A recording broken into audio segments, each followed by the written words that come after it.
يا مساء الفل والهنا، اهلا بيكم في حلقه جديده من برنامجنا بوصله السعاده مع سميه ايمن على تسعينات اف ام. كل يوم تلات الساعه 6:15 مساء ولمده ساعه على تسعينات اف ام. وموسم ده بعنوان جوه دماغي، عشان كل مره بنتكلم عن نوع من انواع الفقد، زي بقى فقد الاب، فقد الاخ، فقد حيوانك الاليف وهكذا.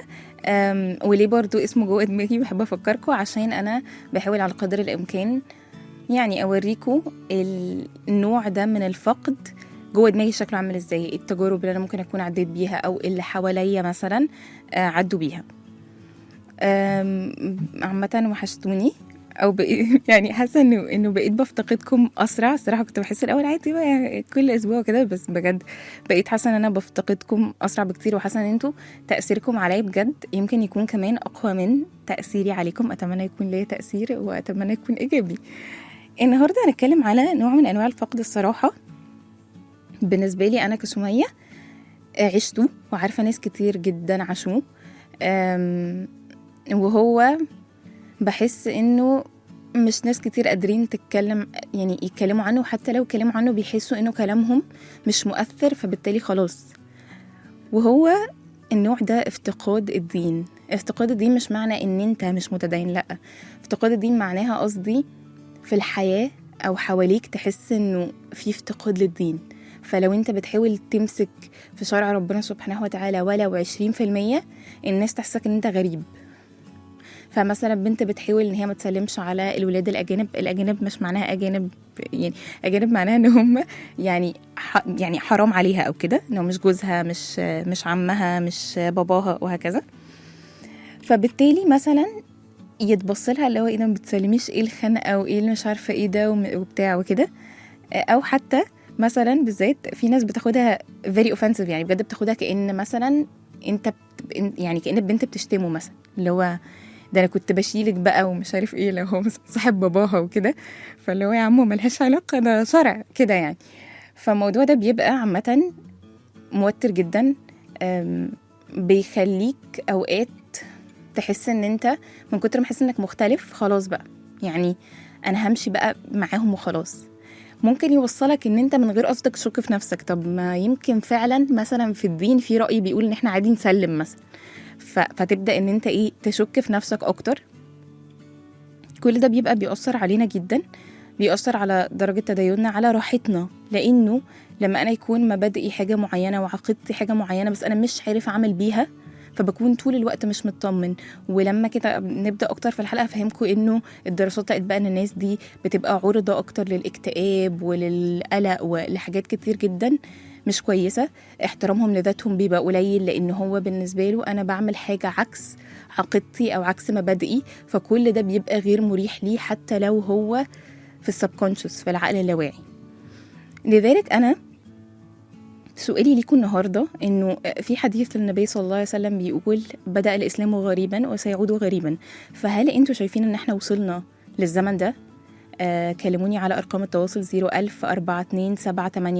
أو اكتبوا لنا رسائلكم على صفحة الفيسبوك الخاصة بتسعينات اف ام #بوصلة السعادة. تعالوا نروح فاصل سريع كده وعاملة لكم جو رمضاني شوية ونرجع لكم تاني. ومعاكم من جديد أنا سمية أيمن وبرنامج بوصلة السعادة، ورحلة النهاردة جوه دماغي عن افتقاد الدين. كلمتكم قبل الفاصل إنه افتقاد الدين اللي هتكلم عنه مش إن أنت تبقى مفتقد الدين، تبقى مفتقد الصحبة، أو فكرة إنه الشريعة تبقى مؤيدة حواليك عامة. فده بيأثر علينا جدا، وبيأثر على درجة تديننا، وبيأثر على إنه أوقات بنضطر يعني نتخلى عن معتقد معين من غير قصدنا علشان نفت ان، عشان تحس انه انت مواكب البيئة اللي حواليك. لذلك انا سؤالي ليك، الاسلام بدأ غريبا وسيعود غريبا، هل انت شايف انه احنا فعلا وصلنا للزمن ده؟ لو قولي ليه، ولو لا برضو قولي ليه. عايزة أبدأ يعني لسه أنا قاعدة معاكم الأسبوع ده وأسبوعين جايين، فهيبقى عندنا كده فقرة بنسميها رسالة رمضانية عشان تحضرنا كده رمضان قبل ما ندخل على الموضوع. طيب كان قريب قرايبي بيسألوني كده، أو مش قرايب يعني هم أصحابي، كنا بنلعب لعبة فجالي سؤال، لو انت عندك فانوس سحري يعني ويعني طلع لك عفريت وكده وقال لك اتمني 3 امنيات، هيبقوا ايه؟ قعدت شويه بفكر هي ايه الامنيات بجد اللي انا هتمناها. ويا جماعه مفيش غير حاجه واحده هي اللي في دماغي، واللي هو يعني لا اكيد في حاجات تانية. فصحابي لقوني بقول لهم ايه، بقول لهم انه يعني في حد اللي هو في ما بيننا خصام او كده، فاتمنى ان ربنا سبحانه وتعالى يصلح بينا بس. فقالوا لي ما فيش حاجه تانية، قلت لهم مش حاسه يعني تمام، انا غير كده تمام. فالمهم انه اكتشفت بقى حاجه، هو احنا في الدين عندنا السلام عامه في العلاقات مهمه قوي. لو ما كانش مهم قوي ما كانش ربنا سبحانه وتعالى منعنا على ان احنا نعرف ميعاد ليلة القدر بسبب انه 2 مسلمين اتخانقوا مع بعض. يعني كان النبي صلى الله عليه وسلم خارج علشان يخبر الصحابة بميعاد ليلة القدر، تلاحة يعني اتخانقوا 2 من المسلمين كانوا بيتخانقوا او بيجادلوا او كده، فربنا سبحانه وتعالى انسى النبي صلى الله عليه وسلم ميعاد ليلة القدر. وده بيبين لنا قد ايه السلام في العلاقات مهم قوي. على حتة تانية بقى، انا دايما برضو لما كنت بتسأل سمية ايه اكتر حاجة بتبوظ العلاقات، كنت دايما بقول حاجة واحدة دايما، ان انت تنايم الشخص زعلان يوم. انا كنت مقتنعة بكده جدا، وانا اصلا من شخصيتي ممكن بالذات بقى لو انا غلطانة ممكن اتشقلب عشان ما نيمش حد بحبه زعلان، او يعني ده حتى لو مش بحبه قوي، يعني لو من بعيد لبعيد ما اقدرش مثلا اخويا ينزل حتى يسوق كده ان شاء الله احنا الصبح وهو زعلان مني، ما اقدرش، اخاف يحصل اي حاجه يبقى متعصب فيسوق بسرعه، اي حاجه ما اقدرش اتحمل كده. فكنت دايما بحس انه كمان قد ايه يعني في ناس انا اعرفهم شخصيا كانوا بيبقوا زعلانين وبيناموا مش بيصحوا يوم هم زعلانين. فبحس انه لو الشخص سابني يوم نمت زعلانه فهنا الموضوع مش تمام خالص. بس اقول لكم الحقيقه مع الواقع اكتشفت انه اوقات ممكن تحصل، بس تحصل ايه يوم 2 3 ده اخرنا يعني.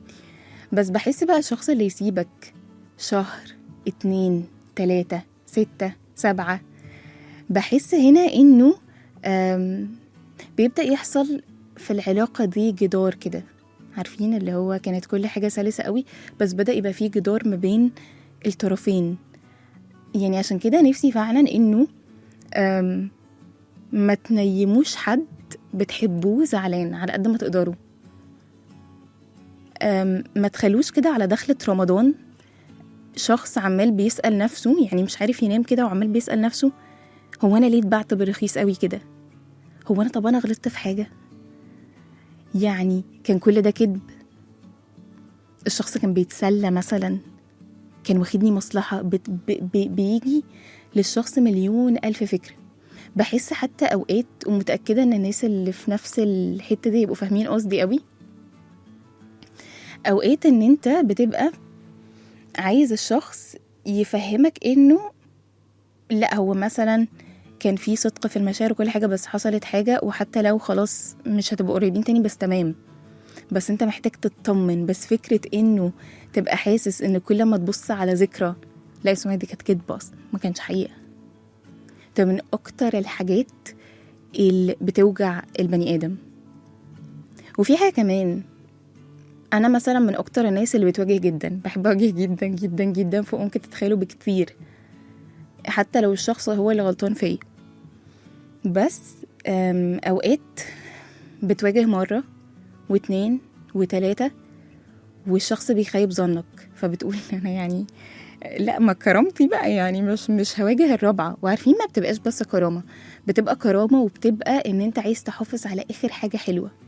يعني اوقات كل الواقع بيقولك انه لا كل ده كان كذب والشخص ده بجد مش كويس معاكي يعني.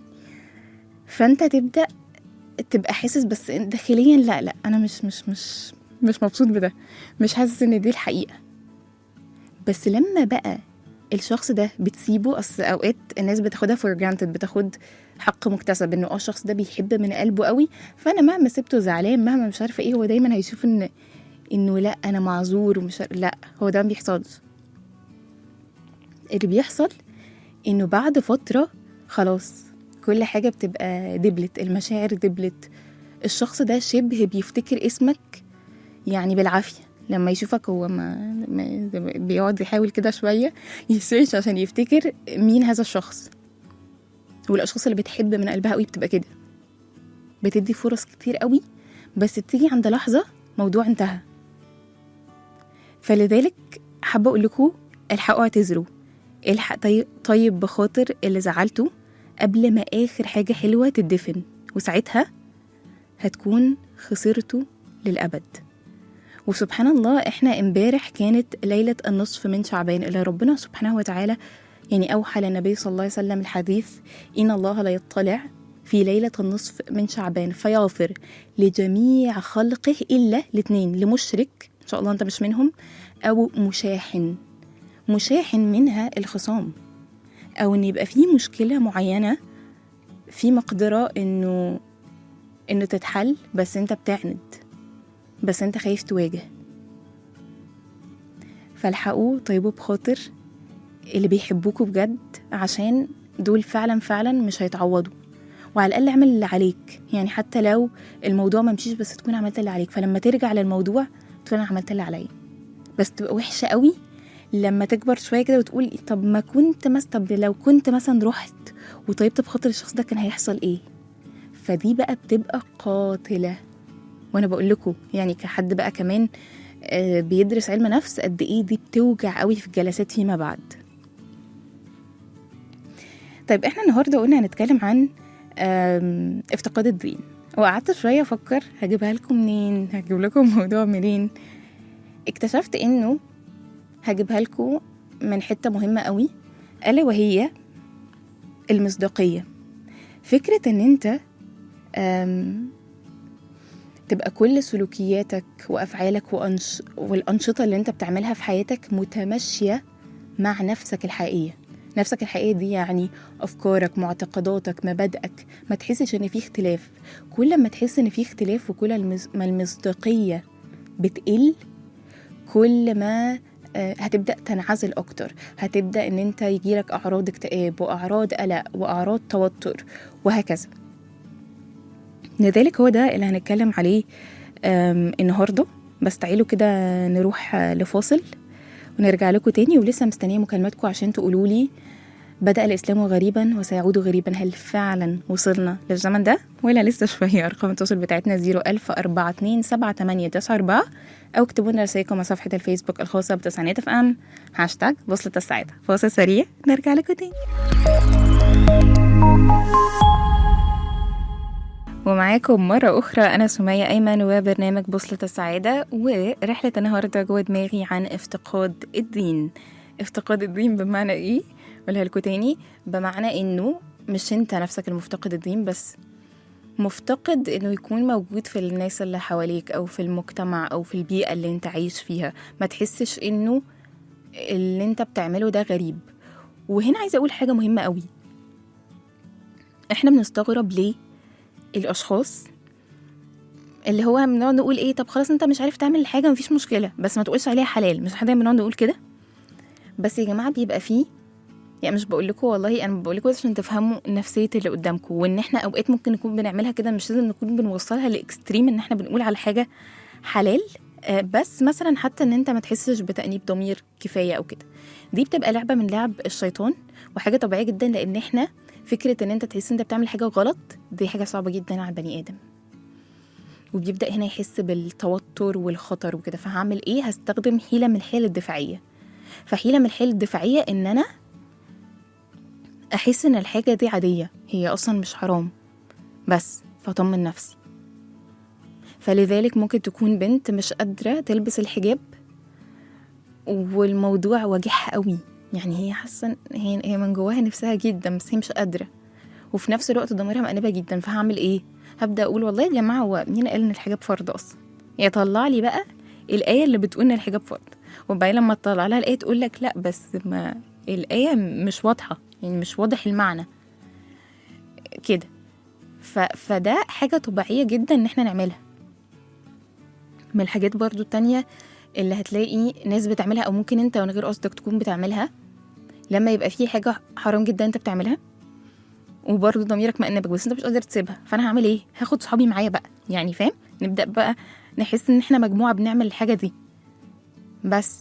فانت طول ما انت وسط المجموعة دي مرة 2 3 4 تحس ان الموضوع عادي جدا بس. وانا فت كمان، انا حاسس ان انا جزء من البيئة دي وهم قابلين الحاجات دي وده عادي وكده بس.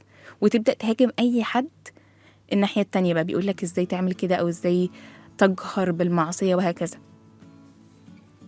يعني خلي بالكم لما اجي اتكلم على ان حد يجهر بالمعصية، اوقات اصلا الشيطان اعوذ بالله من الشيطان الرجيم يعني بياخدها في حتة، يعني بيضحك علينا كده في حتة اللي هو انت يعني انت بتستخبى من الناس وكده كده ربنا يراك، يعني فانت اللي هو انت كأنك كده بجح. بالعكس، طب هل انا عايز افتخر بان انا بعصي ربنا اللي خلقني المنعم؟ لذلك كان احد العلماء بيقول اصلا انه من الاصناف اللي ربنا سبحانه وتعالى مش هيغفر لهم في ليله النصف من شعبان اللي هي كانت امبارح، المجاهر، الشخص اللي بيجهر بالمعصيه يفتخر بيها ويوريها وبياخد سيلفيز وبتاع. ليه؟ لان هي استغفر الله العظيم، يعني حتى لو انت مش قصدك ده بس هو استخفاف بربنا سبحانه وتعالى.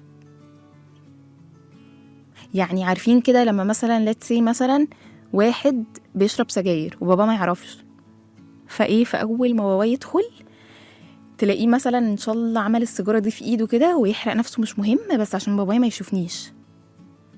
ده ليه؟ بيحترم باباه. بابا ليه قدر معين عنده، ولا المثل الاعلى لما انا اكون بعمل ذنب معين كمان، هل كمان عايز الناس كلها كده افتخر واقول يا جماعه انا بعصي ربنا؟ ما انت كانك بتعمل كده، يعني كانك والله يا جماعه انا بتكلم عن الناس، انا بشرب مش ليه تعمل كده؟ وهو هنا طبعا الشيطان يعني بيكون نفسه جدا ان انت تعمل كده، لان دي اول زي ما قلت لكم يعني اول طريق ان انت تبطل تحس بتأنيب ضمير، فهو يرتاح جدا. ما دلوقتي لما انا ابدا خلاص بنزل صور وصحابي كلهم عارفين واخدت حبه من صحابي عشان نعمل نفس الحاجه مع بعض، نعمل نفس الذنب مع بعض وكده، بحس انه عادي. بعد شويه فعلا احس انه عادي تماما تمام وخلاص. خلي بالكوا دي اصلا علامه من علامات ان انت القلب بدأ ما يكونش سليم او مش قريب من ربنا سبحانه وتعالى، لما انت تعمل ذنب وما تحسش بالوجع ده. هو المؤمن دايما عادي بنذنب، احنا بشر، بس بيحس بوجع. اخاف امتى؟ يعني انا دايما عندي رعب اول ما احس ان انا عملت حاجه انا عارفه انها غلط ومعترفه انها حرام، بس اول ما احس ان انا بعملها وعارفه انها حرام بس مش حاسه بالوجع ده او مش حاسه بتأنيب الضمير او كده ايدي مش بتاكلني ان انا اقوم واتوضى واصلي واقول يا ربنا انا اسفه يا رب انا بحاول اسيبها يعني ساعدني، لو ما عملتش ده ببدا اقلق. وده يقول لك ان دي من علامات التقوى، ان انت ايه يعني اول ما اجي اعمل ذنب واحس ان انا مش حاسس بتأنيب ضمير اخاف، لانه اصلا جزء او شروط من شروط التوبه ان انت تحس بندم، حاجه قلبيه جدا. فلما انا اعمل وما احسش محتاجه اخاف على نفسي، محتاجه ابدا اسمع عن ربنا سبحانه وتعالى. وكمان ركز بقى هنا في اسماء الجلال،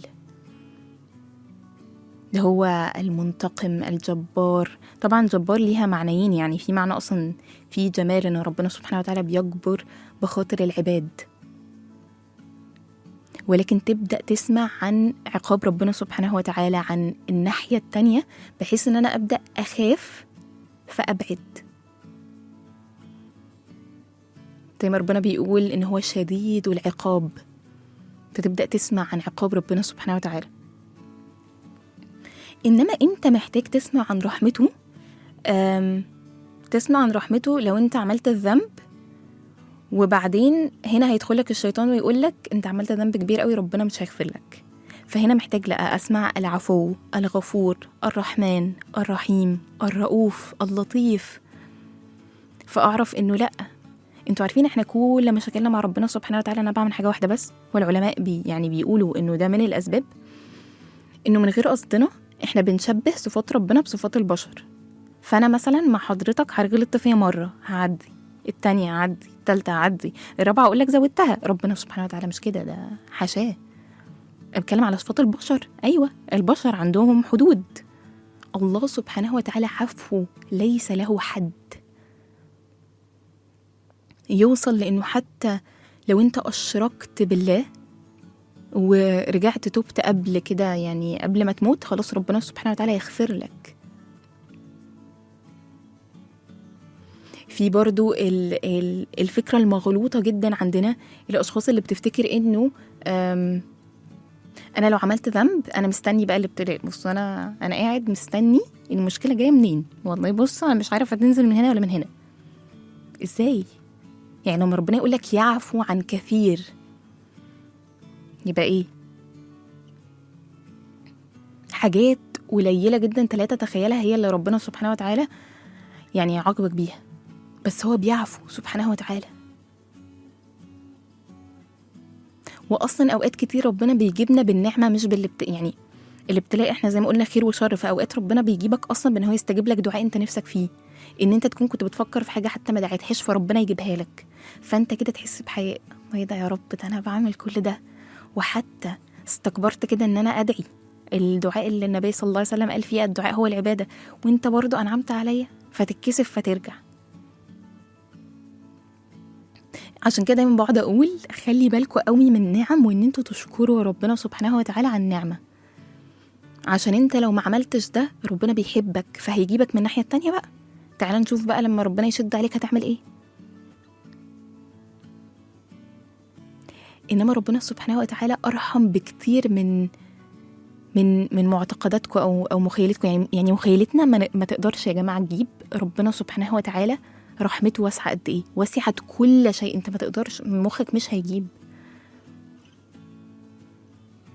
امبارح كنت بتكلم مع حد، كانت بتقول لي عايزه اتكلم معاكي في حاجه وكده، فبتقول لي انه دايما بسمع انه ربنا سبحانه وتعالى بيبتلينا في اكتر حاجه بنحبها. فقلت لها وسكت كده. فقالت لي انا في حاجات كتير قوي بيبقى عندي يقين تام انه ربنا سبحانه وتعالى هيحققها لي. زي مثلا انها بتقول لي انه هي دايما تقول انا متاكده ان انا داخله الجنه، فمامتها تقول لها يعني اللي هو ما تتغريش يعني وكده، فتقول لها لا ربنا سبحانه وتعالى كريم، هي بتتكلم على صفاته مش على اعمالها، وربنا يعلم ان انا على قدر الامكان مثلا عشان عندي صحه فبحاول استخدمها ان انا اخدم عباد ربنا سبحانه وتعالى، عشان بفتكر كده هيسالني عن صحتي. فلما راحت لشيخ في مكه، مامتها بتحكي يعني بتقول قالت له ده بنتي بتقول كذا كذا، وهي اصلا يعني بقول لها يعني ده انت اعمالك على قدها وكده، فقال لها بنتك داخله الجنه. اليقين اللي عندها في ربنا سبحانه وتعالى، معرفتها بيه، ما هو اليقين ده نابع من معرفتها بربنا سبحانه وتعالى، ان شاء الله داخله الجنه. فانا ساعتها قلت لها، قالت لي بس بيبقى في بقى حاجات تانية مش عارفه يبقى عندي يقين فيها، بالذات الحاجات اللي بيبقى نفسي فيها قوي وبتطول. تقول لي وحتى مثلتها لي كده، واعتقد كتير مننا يبقى حاسس بده. قالت لي عارفه لما تكوني حاجه خلاص هتتحقق وقبل ما تتحقق على طول ما تحصلش او يحصل حاجه عكسها. قالت لي زي كده ما تكوني انت صايمه وخلاص هتفطري وحطولك الاكل وانت لسه بتاخدي اول معلقه يقوموا شايلين منك الطبق، حاجه صعبه جدا صح؟ قلت لها ايوه صح فعلا، هي حاجه صعبه جدا، ولكن ربنا سبحانه وتعالى لما اخبرنا انه البني ادم يعني خلق في كبد، في مشقه، في ضيق، معناها انه عشان يوصل للحاجه اللي هو بيحبها هياخد حبه حلوين. في اكتر من انه ربنا سبحانه وتعالى خلى النبي صلى الله عليه وسلم يوصل أو يتوسع في الدعوة بعد عناء، بعد ما اتضرب، بعد ما قعدوا فترات مش بياكلوا تماما. فقلت لها اوعي تيأسي. فهي قالت لي بس بيقولوا مثلا ان الدعاء ربنا بيستجيبه ب3 حاجات. فقلت لها ايوه صح عندك حق، ربنا ممكن يدخر لحد في الآخرة، ربنا ممكن يبقى فيه ابتلاء نازلك فبسبب الدعاء ده ما ينزلكيش الابتلاء ده. قلت لها صح، بس قلت لها دي بقى قوة معرفتك بأسماء الله الحسنى، فلما تعرفي ان هو مجيب وان الإجابة ليها أنواع مختلفة هتفهمي برضو حاجة تانية، انه الإجابة معتمدة أو ماشية متمشية مع يعني ان ربنا خبير وعليم بيكي. فلو الحاجة دي انت حاسة انه بجد ده احتياج جامد قوي، يبقى حاشاه سبحانه وتعالى ان هو ما يديهالكيش في الدنيا، وطالما هي حلال وقلت لها تعالي اقول لك ان هو هيديكي حاجه تانية، بس الحاجه التانية اللي هيديها لك هتنسيكي الحاجه بجد اللي انت كنت فاكره ان هي دي احتياجك الاعظم في الحياه.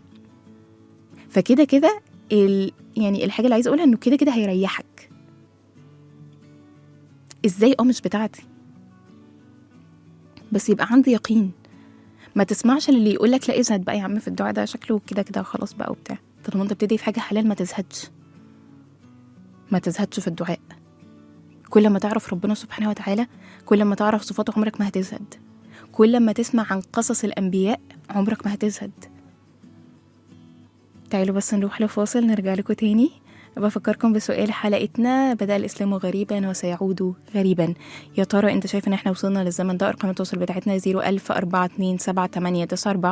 او اكتبوا لنا رسائلكم على صفحة الفيسبوك الخاصة بتسعينات اف ام #بوصلة السعادة. فاصل سريع نرجع لكم تاني. ورجعنا لكم تاني من برنامجنا بوصلة السعادة مع سمية أيمن على تسعينات اف ام. ورحلة النهاردة جوه دماغي عن افتقاد الدين. مش انت نفسك اللي مفتقد الدين، مفتقد انه اللي حواليك يبقوا بيؤيدوا الشرع، اللي حواليك يبقوا يعني مش بينتقدوك عشان انت بتعمل بالشرع، مش بيحسوك ان انت الشيخ عشان بس بتصلي الفرض بفرضه. اللي هو يعني انا بسمع كتير قوي بيتكلموا على قد ايه مثلا دي حاجه بتضايقهم جدا. يعني مثلا لو واحده قالت لاصحابها انا اروح اصلي الظهر، الشيخه بقى بتاعتنا، ويقعدوا يعملوا الحاجات اللذيذه دي. فده بيبقى كله حاجات ممكن تخليك او تخليكي عشان تحسي انك مواكبه البيئه بتاعتك او الناس اللي حواليكي، تتخلي عن بعض من معتقداتك أو تلبية معتقداتك. مش هقول معتقداتك نفسها بس تلبيتها عامة، إنه أنا أتخلى عن ده، أخر الصلاة مثلا عشان ما صليش قدامهم، عشان ما يقعدوش يدوني بقى درس والحاجات اللذيذة دي. طيب هقول لكم بعض الدراسات، ويعني أنا لما أقولها أنتوا هتفهموا اللي بقولها. كانوا علماء النفس يعني بيقول لك إن كل ما أنت كان عندك positive view، يعني عندك حكم كويس عن شكل جسمك، كل أما أنت بيبقى عندك، يعني ده بيبقى بسبب إيه؟ بسبب إن أنا مؤمن بقدراتي الداخلية. يعني كل ما أنا أكون مؤمن إن أنا عندي كفاءة، أنا كفء الحاجة دي، ده بيخليني أقدر إن أنا أعملها، ما أكونش عاجز. طب سمية أنت بتقولي لنا الدراسة دي ليه؟ بقولكوا الدراسة دي عشان عايزة أقولكوا على حاجة. أنا النهاردة مش جاية أقولكوا إنه إحنا ينفع نتخلص من الرفض اللي هيجيلنا، أو من إنه إحنا هنحس بإن إحنا مفتقدين الدين. أنا مش هقدر أقول ده، لأنه النبي صلى الله عليه وسلم معجزة إلهية قال لنا أصلا بدأ الإسلام غريبا وسيعود غريبا. فأنا مش جاية مثلا أثير الجدل أقول لكم لا والله إن شاء الله مش هيبقى غريب، مش هقدر أعمل ده. مش جاية أقول لكم ده، أنا جاية أقول لكم إزاي بقى تتعاملوا وتعرفوا تتمسكوا بعقيدتكم أو بمبادئكم رغم الانتقادات اللي هتشوفوها، رغم إن أقرب الناس ليكوا هيبقوا شايفين انتوا ناس مريبة. اللي هو ايه يا بنتي اللي انتي لابساه ده يا بنتي، يعني بصي وسعي كده عشان ربنا يوسعها عليكي بقى وتتجوزي ده عادي. مليون بنت بتسمع الكلام ده. كان في بنت على السوشيال ميديا لسه بتقول انا اتصدمت انه واحدة صاحبتها قالت لها ايه، يعني مبروك على الحجاب بس فكري تاني. هي اوريدي اتحجبت، قلت لها بس فكري تاني لانه في البيئة اللي حوالينا ده هيقلل فرصك في الجواز. قالت لها كده في وش صاحبتها. عندي واحدة صاحبتي وموقنة وهي قالت ده، يعني انه ده كان سبب في قلع حجابها، انه طبعا الناس لما تشوفها لا بجد شكلك مدام يعني مش طبيعي، وده كان من سنين. فده بيأثر، وبيأثر على البنت بالذات، لانه البنت لما الدراسات جت تشوف البنت بالنسبة لها احترامها لذاتها بيبقى متماشي اكتر، او ليه علاقة اكتر، معتمد يعني اكتر على الشكل الظاهري.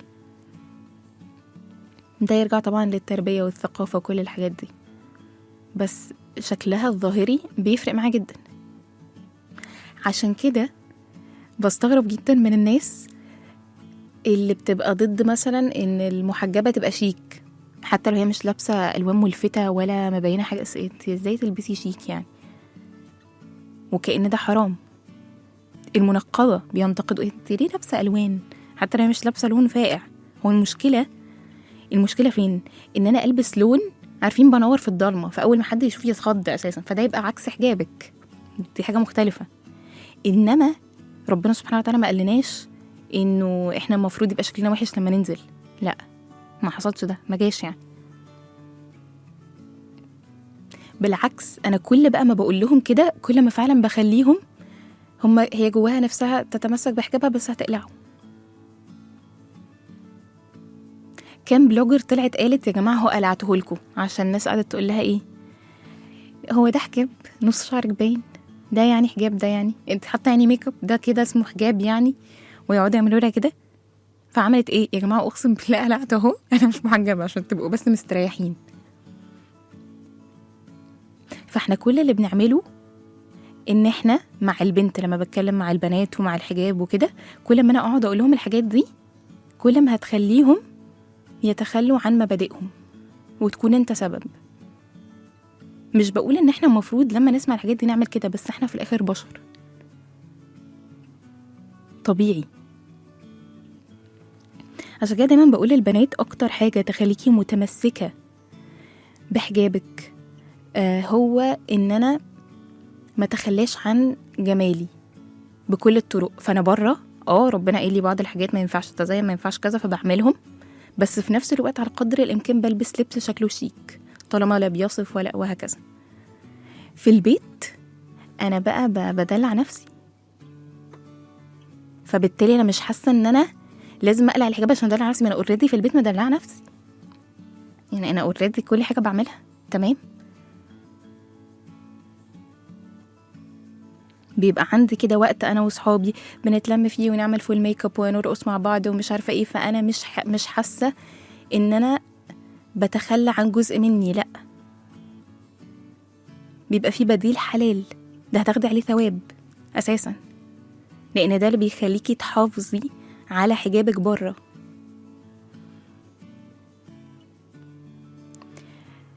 فبالتالي لما جيت اقرا واشوف، لما هاجي اقول لكم ازاي تتعاملوا مع الرفض وازاي تتعاملوا مع الحاجات اللي هتشوفوها بره، قالوا انه اهم حاجه واللي بيقلل شعورنا بالالم من الريجكشن او من الرفض هو المصداقيه. يعني ايه المصداقيه؟ المصداقيه يعني ان انا اكون بتعامل بناء على مبادئي، بكون ببين نفسي الحقيقيه، ما فيش فيكنس، ما فيش يعني ما ببينش حاجه عكس نفسي. اللي حاسس بيه بقوله، اللي مؤمن بيه بعمله وبلبيه. فده بيقلل شعورنا بالألم من الرفض، لأنه طبيعي إحنا كبشر إن إحنا نحس إنه الرفض دي حاجة مؤلمة جدا. والحاجات اللي كمان بتساعدنا على إن إحنا نتعامل مع الرفض أو عدم الدعم لمعتقداتنا بيكون إن أنا من أكتر الحاجات يعني اللي اتقالت التفاؤل والسوشيال سبورت، الدعم الاجتماعي والتفاؤل. التفاؤل لو جينا نبص هو ده اللي ربنا قاله لنا، أنا عند ظن عبدي بيه. فأنت بتظن بربنا سبحانه وتعالى إزاي، ده اللي ربنا هيعمله لك. وطبيعي طول ما أنا متفائل، طول ما أنا بعمل حاجة، ما أنا شايف إنه الدنيا لسه منورة، رغم إن كل الأسباب بتقولي إنها مظلمة، بس أنا شايف حتة منورة فأنا بشتغل عليها. إنما أنا لو يائس أو لو شايف إن worst case scenario هو اللي هيحصل، أوحش حاجة هي اللي هتحصل، فصباح الفل ما يا جماعة كده كده مظلمة يعني، انتوا هتكلموناش بقى في الحاجات دي خلاص. كمان الدعم مهم جدا. أنا لسه بقول لكم إنه أصلا إحنا مشكلتنا في إنه ممكن ما يكونش في دعم، بس محتاجة تحاولي تدوري على صحبة. ما هو ثانية واحدة، حلو جدا إنه وده طبعا اصعب بكتير ان انا بكلمكم ان الدعم ده ما يكونش موجود في البيت، دي اوحش حاجه. يعني اقرب الناس ليا هي اللي ما بتعمليش دعم، بس حاول الاقي دعم من حته تانية عشان ده مهم جدا جدا. ولو ما لقيتوش محتاجه اجيبه من داخلي كده، من جوايا انا. عشان كده بيسمى النرجسيه الصحيه، النرجسية الصحية دي ايه؟ دي بستخدمها كتول، بستخدمها كوسيلة. يعني انا كسمية خلاص هقع وفي موقف صعب ومفيش حد حواليا، فبعمل ايه؟ بطبل بقى لنفسي، الله العظيم يا سمية ده انتي مفيش زيك، انتي احلى واحدة في الكون، مالكيش دعوة بحد، وانتي تركزي في مصلحتك وتستثمري في نفسك كده. فبالتالي اعرف ان انا اقوم من الظرف ده من غير ما يكون حواليا حد. هو ده الطريقة السليمة لاستخدام النرجسية.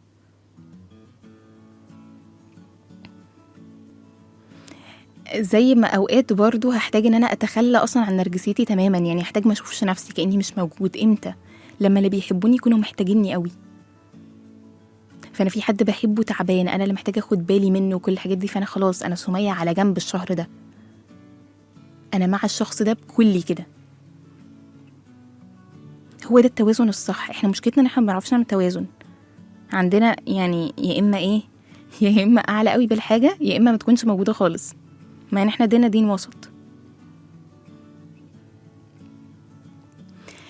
خلي بالكم انه عدم المصداقيه، الدراسات ذكرت يعني ان هو بيخليك تكتم مشاعرك، تصاب باكتئاب، توتر. فكل ده بيكون بسبب ان انت نفسي اللي جوايا انا، الترو سيلف بنسميها، النفس الصادقه او النفس الحقيقيه، انت مخبيها بسبب مخاوف عندك.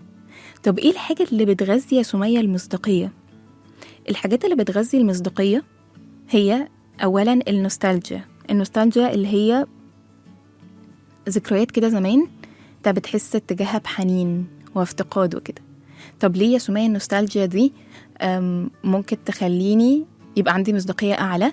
لأنها بتفكرك بهويتك، انت مين، ايه المبادئ بتاعتك. فلو أنا مثلا في فترة جات لي صدمة كبيرة قوي، والصدمة دي هي دي بتبقى مشاكل الصدمة، ان هي خبطت في معتقد عندي. فأنا مثلا عندي دايما ان انا مفروض اعمل الناس حلو حتى لو عملوني وحش ومش عارف ايه وكده، بس اكتشف ان انا كل ما حاولت اعمل حلو ده انا اتداس عليا اتداس على وشي، ببقى حاسس اللي هو لا هشمر لكم دلوقتي وخلاص. مفيش الكلام ده. فبالتالي النوستالجيا بقى او الذكريات بتاعت زمان، نفسك الحقيقية اللي كانت زمان بتفكرك انه لا انت محتاج تثبت.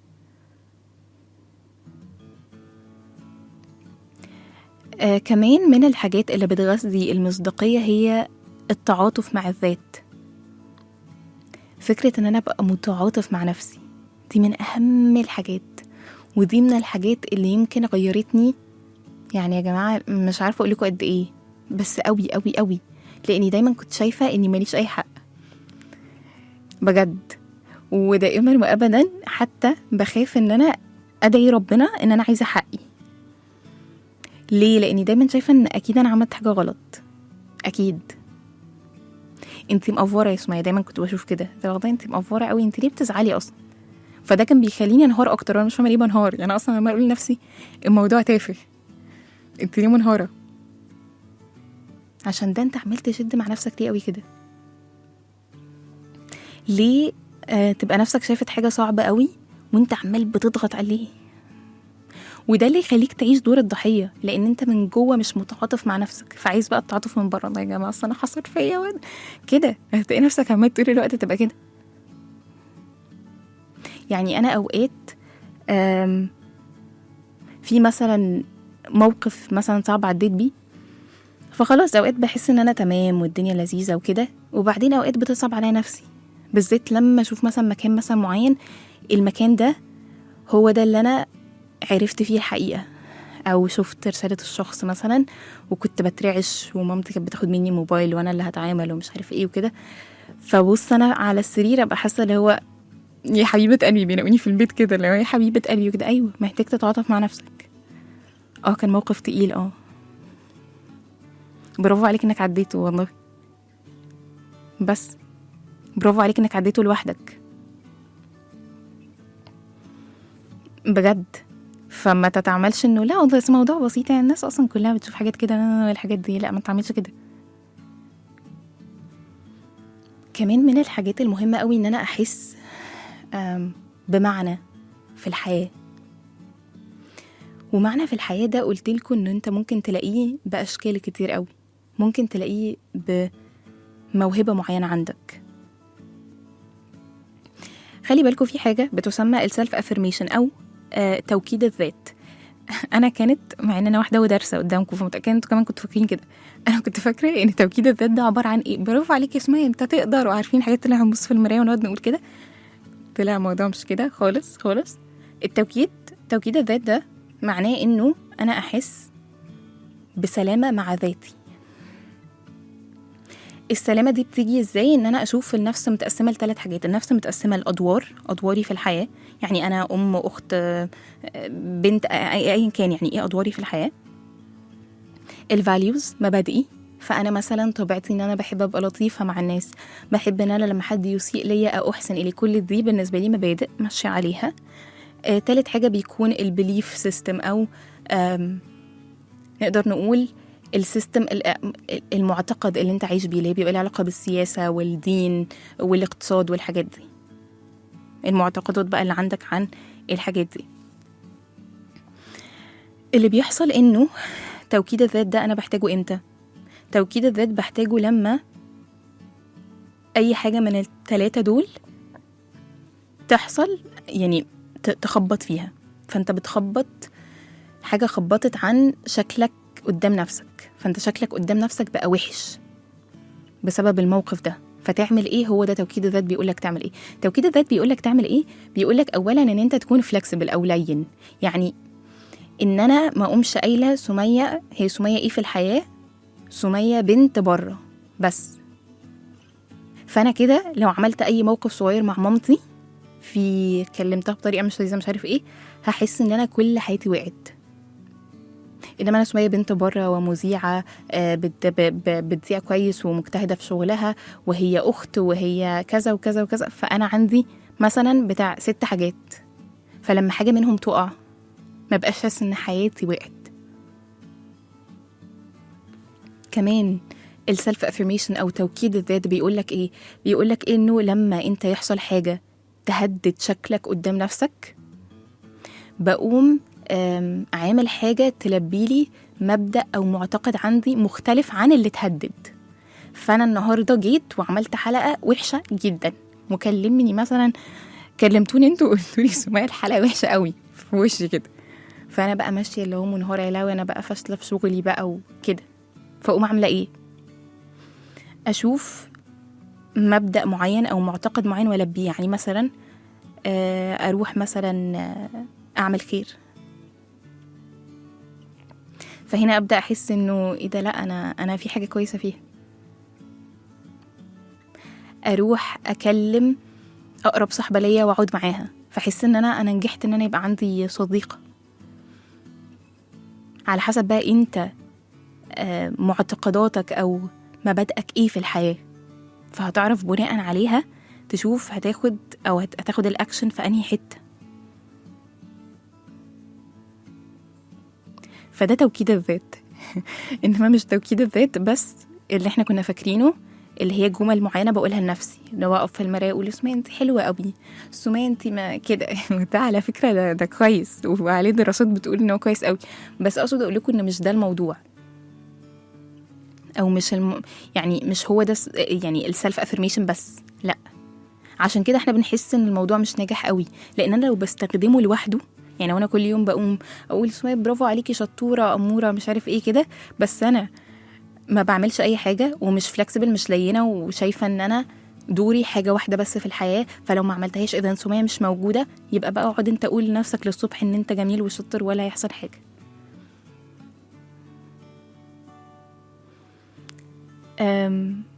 كمان حرية التعبير دي بالنسبة لي حاجة مهمة قوي وبتغذي مصداقية حضرتك. حرية التعبير هنا أقصد بيها إن أنت تبقى عندك يقين أو معتقد إن أنا ليا اختيار في الحياة، ربنا سبحانه وتعالى ادى البني ادم اختيار. يعني دايما بيقولوا البني ادم مسير ولا مخير. انت مسير، بس مسير في ايه؟ مسير في جسمك، يعني مثلا ضربات قلبك هل انت اللي بتتحكم فيها؟ لا، اللي هي الحاجات اللي بتحصل جوه انت ما تقدرش تتحكم فيها، هي دي اللي انت مسير فيها. انما مخير في ايه؟ في افعالك وسلوكياتك، لذلك احنا هنتحاسب. ربنا سبحانه وتعالى شاء وسمح لك ان انت يعني انت اللي تختار، فانت اللي هتختار انت هتقوم تصلي ولا لا. انت اللي هتختار تلتزم بمسؤوليتك وبالكلمة اللي انت قلتها ولا لا. ده انت اختيارك انت، عشان كده ربنا هيحاسبك عليه. عشان كده كان الصحابة بيقولوا انه افترى على الله اللي قال انه اصل ربنا خلاني اذنب. لا، ربنا ما خلاكش تذنب، انت اللي اخترت ده.